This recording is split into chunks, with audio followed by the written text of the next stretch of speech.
नमस्कार, आप देख रहे हैं न्यूज 100 और मैं हूं आपके साथ श्वेता। तो चलिए रुक करते हैं कुछ आज की खास खबरों की तरफ।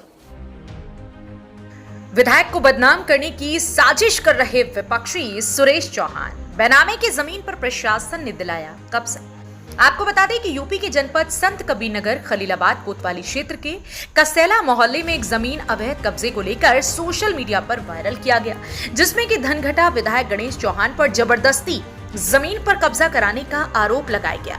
जबकि विधायक गणेश चंद चौहान के पिता सुरेश चौहान ने विधायक द्वारा जमीन पर कब्जा करने के आरोपी को सिरे से खारिज करते हुए ये बताया है कि वर्ष 2006 में उक्त जमीन को हमने रजिस्ट्री कराया था, जिस पर विपक्षियों के द्वारा कई बार वाद दाखिल किया गया और जब कोर्ट द्वारा हमारे पक्ष में फैसला दिया गया तो उक्त जमीन पर कब्जे के लिए हमने एसडीएम न्यायालय में 134 का वाद दाखिल किया, जिसमें एसडीएम न्यायालय से फैसला आने के बाद तहसील प्रशासन द्वारा कई बार कब्जा दिलाने का प्रयास किया गया, लेकिन विपक्षियों द्वारा बार बार व्यवधान डाला गया, जिस पर एसडीएम और राजस्व की टीम द्वारा पुलिस की मौजूदगी में उक्त जमीन पर हमें कब्जा दिलाया गया, जिसको लेकर विपक्षियों द्वारा सोशल मीडिया पर अवैध कब्जे का आरोप लगाते हुए वीडियो वायरल किया गया है, जो कि बेबुनियाद है।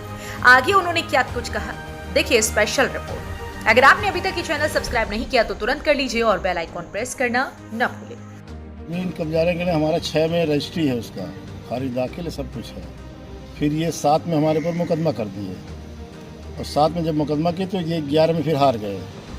हारने के बाद फिर 11 मुकदमा कर दिए, फिर 17 में हार गए। 17 में हारने के बाद हम इधर उधर तलाशते रहे कि ज़मीन किसी तरीके से खाली हो जाए, खाली हो जाए, खाली हो जाए। जब नहीं खाली हुआ तो 134 दाखिल कर दिए एसडीएम के वहाँ। अब एसडीएम साहब जब फैसला दे दिए तब उसके बाद तब भी नहीं खाली कर रहे थे।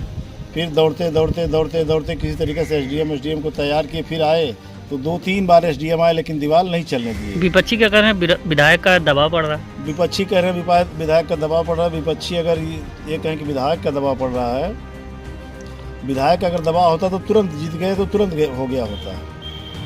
आखिर हम 2 साल 3 साल लेट क्यों हुए? हम तो न्याय प्रक्रिया से चल रहे थे ना। ईंट पत्थर भी चले। ईंट पत्थर जब वो एसडीएम साहब आप दीवार जुड़वा दिए थे तो ये लोग खिड़की तोड़ लिए। तो जब खिड़की तोड़ लिए तो हम कोतवाली में एप्लीकेशन दिए।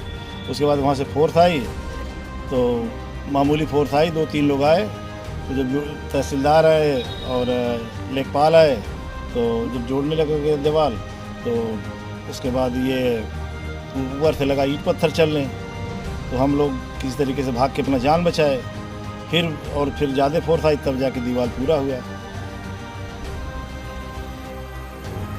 देखिए, प्रकरण जो है प्रशासन के संज्ञान में है और इसमें माननीय विधायक जी के टाइम पे 2005-6 के आसपास का एक बैनामा था और दूसरे पक्ष का बैनामा जो है वो बाद का है और प्रॉपरली न्यायिक प्रक्रिया से बेदखली आदेश 134 के तहत एसडीएम के स्तर से हुआ है और उसी आदेश के क्रम में वहाँ पे काम भी कराया गया था। दूसरे पक्ष के द्वारा ये बताया गया कि उन्होंने भी माननीय न्यायालय में वो गए हैं, तो उसमें भी कोई ऐसा जो दोनों नंबर अलग अलग हैं उनके बारे में स्पष्टता बताई गई है आदेश में। किसी प्रकार का कोई माननीय न्यायालय का हम लोगों ने उल्लंघन नहीं किया है और साथ साथ में यथास्थिति की भी जहाँ तक बात है तो दूसरे पक्ष ने ही उसके ऊपर उस यथास्थिति को बिगाड़ने की कोशिश की है। प्रशासन जो है वो नियमानुसार जो पक्ष सही है उसके साथ में और जो शांति व्यवस्था कायम रहे इस बात को सुनिश्चित करने के लिए। चलिए आज के लिए बस इतना ही। खबरों को देखने के लिए चैनल को लाइक करें, शेयर करें और सब्सक्राइब करें ताकि सबसे पहले खबर आप तक पहुंचे। धन्यवाद।